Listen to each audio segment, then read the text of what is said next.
बिस्मिल्लाहिर्रहमानिर्रहीम। सदर पाकिस्तान मुस्लिम लीग जनाब शहबाज शरीफ साहब आज की तकरीब के मेज़बान मोहतरम और मेरे बड़े भाई मुस्लिम लीग नून के बबर शहर ख्वाजा मोहम्मद असद साहब,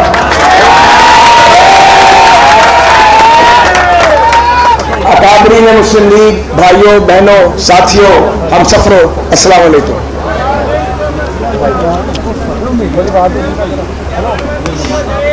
मुझे कुछ अर्सा पहले भी वैसे तो बहुत बार यहाँ आने का मौका मिला, लेकिन अभी मैं बात कर रहा था भाभी साहबा से, मिसेस ख्वाजा आसिफ से। पिछली बार जब आया तो ख्वाजा साहब पाबंदे सलासल थे और घर में कोई नहीं था।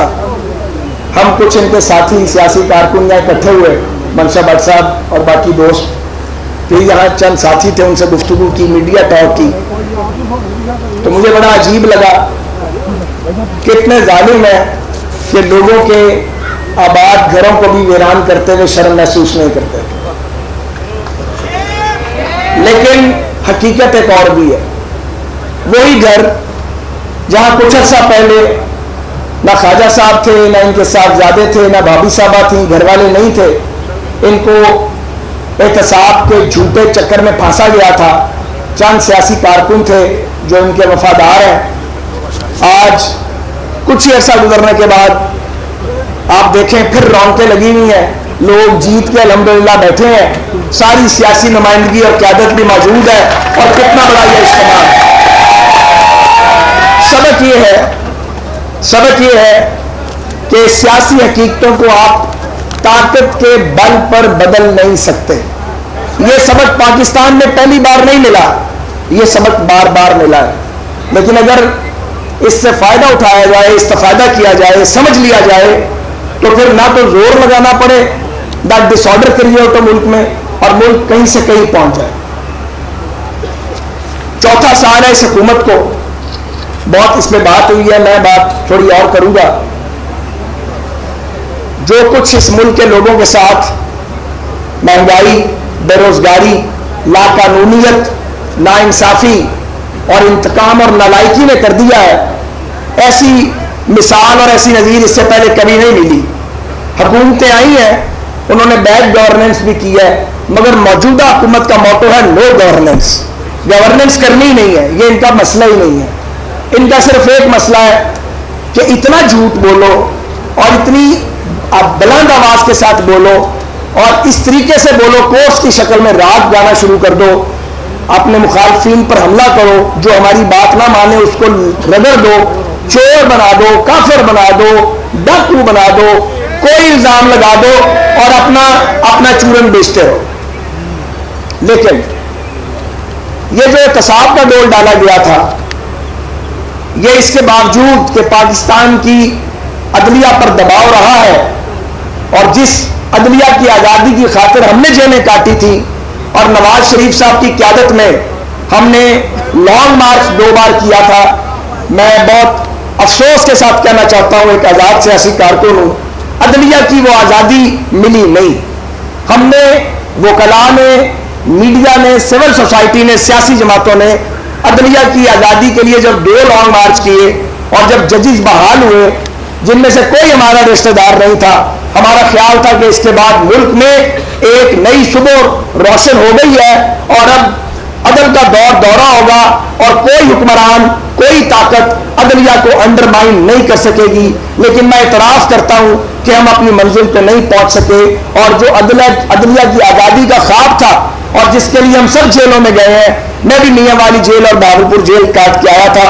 आज जरूर मैं सोचता हूं कि जिस आज़ादी का ख्वाब हमने देखा था, अदलिया उस आज़ादी को मेंटेन क्यों नहीं कर सकी। आज हाल ये है कि नवाज शरीफ और शहबाज शरीफ और हसन इकबाल का लाया हुआ सी पैक वो सर खाने की नजर हो चुका है। जो पाकिस्तान के लिए गेम चेंजर था और जो पाकिस्तान को मियां नवाज शरीफ के मुताबिक जो था वो कहते थे कि माशी धमाका करेंगे, एटमी धमाका हमने किया था, वो बात कहीं से कहीं निकल गई है, वो उसका समर ज़ाया हो गया। न जाने कितने साल लगेंगे जो कौमी ज़िंदगी के ज़ाया हुए हैं, मुझे नहीं मालूम किसी को उसका एहसास है या नहीं है। आज हालात ये है कि पाकिस्तान की मौजूदा हुकूमत, जिसको अक्सरियत मिली नहीं, जिसे लोगों ने 18 के इंतखाबात में अक्सरियत दी नहीं, उसे दिलवाई गई, उसका हाल ये है कि वो मुअज़्ज़ज़ जजेस के साथ भी हालत जंग में है, मीडिया पर भी पाबंदियां हैं, सहाफ़ियों को मारा पीटा जाता है, मीडिया के लोग जेलों में जाते हैं, ऑपोजिशन के साथ भी आप हालत जंग में हैं, इलेक्शन कमीशन को आप आग लगाने की बात करते हैं, और सिविल ब्यूरोक्रेसी जहां कोई दयानतदार डूअर सरकारी अफसर मौजूद है, उसको आप कहीं लगाने के लिए तैयार नहीं है। आपको गुलाम चाहिए, आपको सिविल सर्वेंट्स की जरूरत नहीं है। तो जब मुल्क में यह हालत हो कि एक हुकूमत जिसके पास मेजॉरिटी ना हो, वो मुल्क के तमाम रियासत के सुकूनों के साथ वो हालत जंग में आ जाए, तो सोचें उस रियासत का क्या हाल होगा। आज पाकिस्तान का वही हाल है। मुझे हैरत है कि सियासी तनाज़ात को मौजूदा हुकूमत हवा दे रही है, बजाय समेटने के चीज़ों को पेचीदा किया जा रहा है, और पाकिस्तान को अदम इस्तेहकाम की तरफ कोई और नहीं, मौजूदा हुकूमत, उसके नालायक एडवाइज़र, इनकी नाअहली और इनकी झूठी अना, वो इनको जो है वो पाकिस्तान को एट स्टेक लगा दिया गया है और अदम इस्तेहकाम का शिकार कर दिया गया है। आपकी पार्लियामेंट अमलन डिसफंक्शनल हो चुकी है, मुल्क ऑर्डिनेंसेस पे चलाया जा रहा है।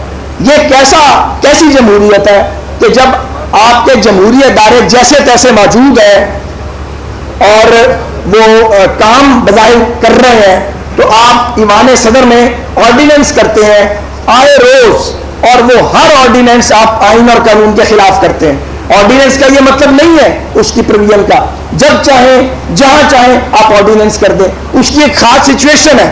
और अब वक्त आ गया, मेरा ख्याल है कि अब ये जो ऑर्डिनेंस कर रहे हैं, इनको अवामी सतह पे और अदालती सतह पे चैलेंज किया जाए। जनाबे वाला, मैं ये जरूर कहना चाहता हूं कि अक्सरियत का फैसला नहीं माना गया तो बदकिस्मती से मुल्क दोलख्त हुआ 71 में, फिर अक्सरियत का फैसला नहीं माना गया 77 के अंदर, तो 11 साल का मार्शल लॉ आया। अब आप फैसला कर लें कि आप इस मुल्क के साथ क्या करना चाहते हैं। ये जो इलेक्ट्रॉनिक वोटिंग मशीन का फ्रॉड है, जिसके जरिए आप डे लाइट रॉबरी की कोशिश करना चाहते हैं, पाकिस्तान की कोई पॉलिटिकल पार्टी उस पर एग्री नहीं करती, तो स्टेक होल्डर तो हम हैं। अगर आप बुलडोज भी कर लेंगे, अगर आप जाली अक्सरियत की बुनियाद पे कानून भी बना लेंगे, मगर कोई सियासी जमात उसको तस्लीम नहीं करेगी, तो इसका मतलब क्या होगा? इसका मतलब ये होगा कि इंतखाबात, आने वाले इंतखाबात रोजे अव्वल से कॉन्ट्रोवर्शियल मुतनाज़ा होंगे, और जब इंतखाबात मुतनाज़ा होते हैं तो ये कोई 50 लाख का मुल्क नहीं है, 22 करोड़ का मुल्क है, और 4 फेडरेटिंग यूनिट है। तो आप सोचें इसके कॉन्सिक्वेंसेस क्या होंगे, इसके नताइज क्या होंगे। ये खुदा न खास्ता ऐसा इलेक्शन रियासत की बुनियादों को कमजोर नहीं करेगा, बल्कि हिला देगा। मैं दरखास्त करता हूं हुक्मरान गिरोह से कि वो अपने इक़्तिदार के लिए और अगला इलेक्शन जीतने के लिए पाकिस्तान की रियासती बुनियादों को दांव पर नहीं लगाएं। इससे बड़ा जुल्म किसी भी कौम और मुल्क के साथ और कोई नहीं हो सकता। ईवीएम को कोई तस्लीम नहीं करता। पाकिस्तान का इलेक्शन कमीशन, जिसके चीफ इलेक्शन कमिश्नर का नाम हुकूमत और अपोजिशन ने मिलकर तजवीज़ किया था, और वो इलेक्शन कमीशन 37 ऑब्जेक्शन रेज कर चुका है। अपोजिशन इस पर आमादा नहीं है, तो आप कैसे जबरदस्ती कर सकते हैं?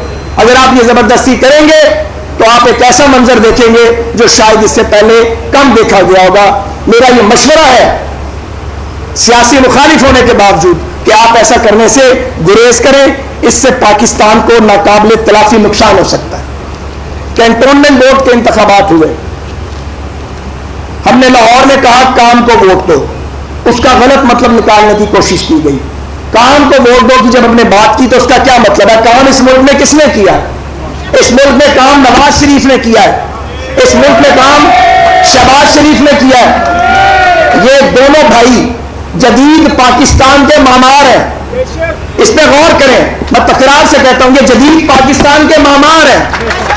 कौन सा काम है तामीर तरक्की का जो मियां नवाज शरीफ और मियां शहबाज शरीफ ने नहीं किया। इस मुल्क में इन्होंने मोटरवे कल्चर की बुनियाद डाली है, बाकी सारी बातें हो गई हैं। ये जो आपके हाथों में सेलुलर टेक्नोलॉजी है, ये मियां नवाज शरीफ लेके आए थे पाकिस्तान में। तो मुझे ये बताएं हम इनके काम की बुनियाद पर वोट मांगे तो ये जुर्म है। और दूसरी बात है वोट की इज्जत की, तो वोट की इज्जत तो करनी पड़ेगी सबको। वो वोट की इज्जत उन तमाम सियासी जमातों को भी करनी है जो रिगिंग की कोशिश करती हैं। जब कोई इलेक्शन रिग करने की कोशिश करता है वो वोट की बेहुरमती करता है। जब गैर जमहूरी ताकतें मदाखलत करती हैं, मार्शल लॉ लगते हैं, तो वो वोट की बेहुरमती होती है। जब अदलिया से कभी नजरिया जरूरत के तहत फैसले आते हैं वो वोट की बेहुरमती होती है। जब मीडिया में बाज बेकाऊ लोग बैठकर किसी मुंतखब जमहूरी हुकूमत के खिलाफ साजिश करते हैं वो वोट की बेहुरमती के मुरतकिब होते हैं। हर वो शख्स जो वोट की बेहुरमती का मुरतकिब होगा वो मुल्क को नुकसान पहुंचाएगा। हमें अपने अपने किरदार का जायजा लेना चाहिए और वोट की हुर्मत और उसके तकद्दुस को माने बगैर बात आगे नहीं बढ़ सकती। कैंटोनमेंट बोर्ड के मौजूदा इंतखाबात में मरकजी और सूबाई हुकूमत ने रिगिंग की कोशिश की, इलेक्शन खरीदने की कोशिश की। आपने हेल्थ कार्ड बांटे, आपने इनकम सपोर्ट प्रोग्राम के 12-12 हजार रुपए हजारों की तादाद में बांटे। आपने इलेक्शन शेड्यूल के बाद 3 साल आपने कोई काम नहीं किया। आपने डेवलपमेंट के बहाने आपने सरकारी खजाने के मुंह खोले, आपने लोगों को खरीदने की कोशिश की, वोट खरीदे। लेकिन अहम बात यह है पाकिस्तान के रियासती अदारे इस इलेक्शन में मेरे तजर्बे के मुताबिक इम्पार्शल थे। नतीजा यह निकला है कि इन इंतखाबात में हम भी जीते, आजाद लोग भी जीते, पीटीआई ने भी कई जगह पे कामयाबी पंजाब से बाहर हासिल की और भी जमातों को मौका मिला, किसी ने एतराज नहीं किया। यही जमहूरियत का उसूल है, यही हम चाहते हैं कि वोट की इज्जत की जाए। इसी का मतलब वोट की इज्जत है और वोट की इज्जत की मंजिल इंशाअल्लाह ताला हम लेके रहेंगे। मैं अपनी बात को समेटता हूं। मुझे यह जरूर कहना है, आप देखें यहां आप मियां नवाज शरीफ साहब से शुरू करें। नवाज शरीफ साहब को गिरफ्तार किया, उनकी साहबजादी को बाप की मौजूदगी में गिरफ्तार किया, मरियम नवाज साहबा को। कोई शर्म हया नहीं आई उस वक्त। शहबाज शरीफ साहब को बार बार गिरफ्तार किया, आसन इकबाल साहब को गोली का निशाना बनाया गया। यानी ईमान के नाम पे आपा निसार फातिमा जैसी अजीम आलमा के साहबजादे को ईमान की बुनियाद पर एक्सप्लॉइट होकर गोली का निशाना बनाया गया, जेल कटवाई, शाहिद खाकान ने जेल काटी।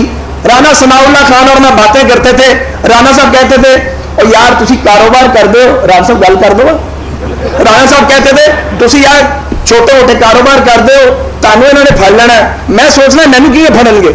हम दोनों एक दिन सोचते रहे कि उनको कैसे पकड़ेंगे, समझ ना आए बात को। ऐसा पकड़ा कि अपना ही तमाशा बन गए।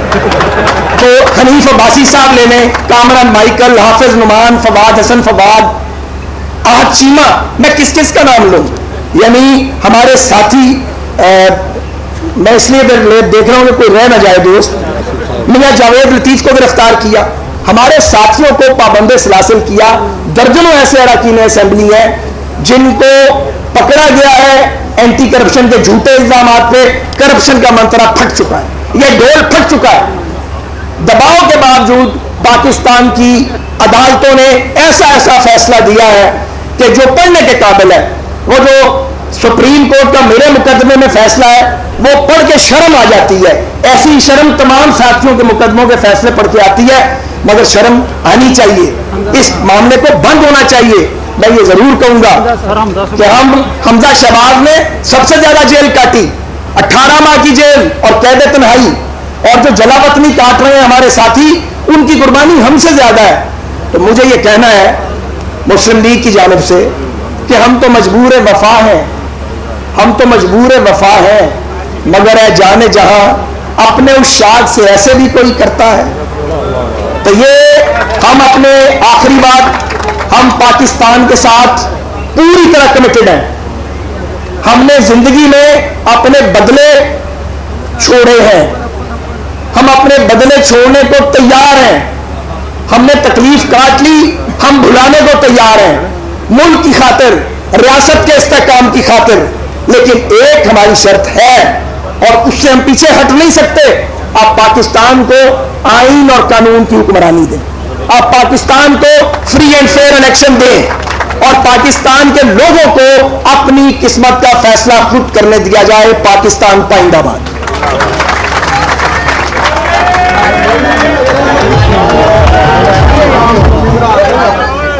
तालिब इल्मों के लिए मसीहा कहूं, शुगर और कैंसर के मरीजों के लिए मसीहा कहूं, पंजाब की माओ बहनों के